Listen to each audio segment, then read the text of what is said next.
Let's say you are going to have a face-to-face meeting with a prospect, or this is the first time you're having that client meeting. What are some of the things that you could say to make sure that that meeting is successful or goes the way that you want? Today, I'm going to teach you 5 most powerful sales questions ever that you could use in a client meeting. Now, you have to understand this when you are meeting face-to-face with a client. Now, we're not just talking about closing on the phone. When you are sitting down face-to-face, belly-to-belly, toe-to-toe with a client or multiple clients or prospects, knowing that your body language also comes into play. So the way you present yourself, the way that you dress, all that makes a difference. But today we're going to just focus on the question. Most salespeople, they make this mistake that they let their guards down, meaning that they think, oh, I'm meeting face-to-face with a client. It's already a done deal.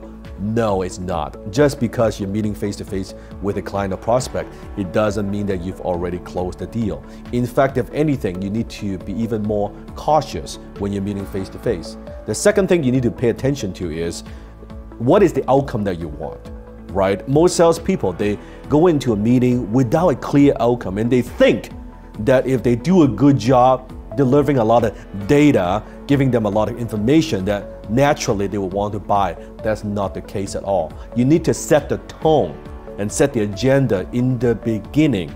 So at the end, so the closing part or signing the deal, that becomes a very, very natural conclusion of what should happen next. But you need to be very, very strategic about it. So question number 1, and that is this. What motivates you to meet with us today? That's it. What motivates you to meet with us today? Now, why is that question so powerful? Because that question gives you some information, some intel. It tells you what are their motives, right? Why? It's just like, why are we having this meeting today? Instead of asking that way, it's, so what motivates you to have this particular meeting, or what motivates you to have this meeting today? Then the prospect would do 80-90% of the talking. And what you should do is now taking notes, paying attention. What are they saying? And let them talk. Don't interrupt them. Let them talk. Let them talk for 5-10 minutes. Let them talk.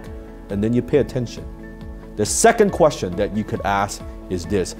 Exactly what are we trying to accomplish today here? That's a very powerful question. See how that is very, very outcome driven? It's very goal oriented. Exactly. I like to use the word exactly.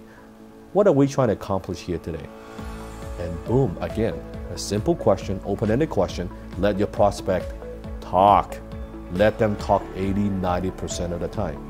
And the third question that I like to use all the time, especially if I am doing any kind of consulting or brainstorming kind of work, I would have a big whiteboard kind of maybe behind me right here.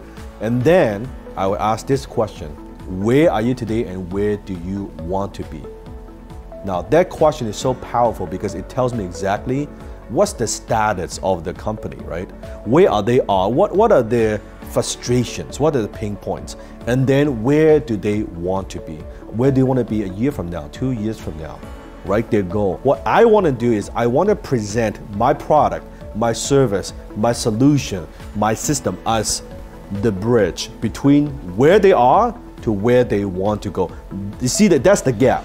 But my product and my service should be right there, the bridge, the perfect solution to help them to get from here to there. Instead of just you talking about how good your product is, how good your service is, and how long have you been in business, your track record and all that, much better to ask them, where are you now and where do you want to be? And again, you let them talk. The fourth question you could ask is, what seems to be the problem? And how long have you had this problem? Now that question tells you everything you need to know. What seems to be the problem? Remember, as closer, what we do is we are problem solvers. If it's a good fit, we go for it. If it's not a good fit, it's okay to say no. So it's very, very important to know what are their frustrations, right? What keeps them awake at night? What are those pain points? We need to know. Remember, there's no pain, there is no sale. So what seems to be the problem? And how long have you had this problem? And they might reply, oh, our problem is A, B, C, and D. And we've had that problem for more than 3 years now. And we've tried different vendors and we couldn't solve the problem. And you're taking notes. Perfect. That tells you how you need to sell and how you need to position your product as the perfect solution. Question number 5, and this is my favorite of them all, and that is this.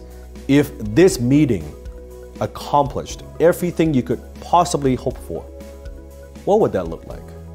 See, this question paints a picture in the prospect's mind.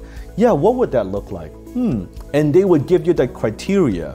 How do you make sure that this is a successful meeting? And they'll tell you, well, I would love to walk away with a step-by-step plan. Okay, what else? Well, I would love to have maybe 2 or 3 concrete strategies that would help me solve this kind of problem. All right, okay? And I would like to know exactly how you would help us and help our company in the long term. Okay, no problem, I could do that. Simple questions. See, all these simple but powerful questions are designed for one thing and one thing only.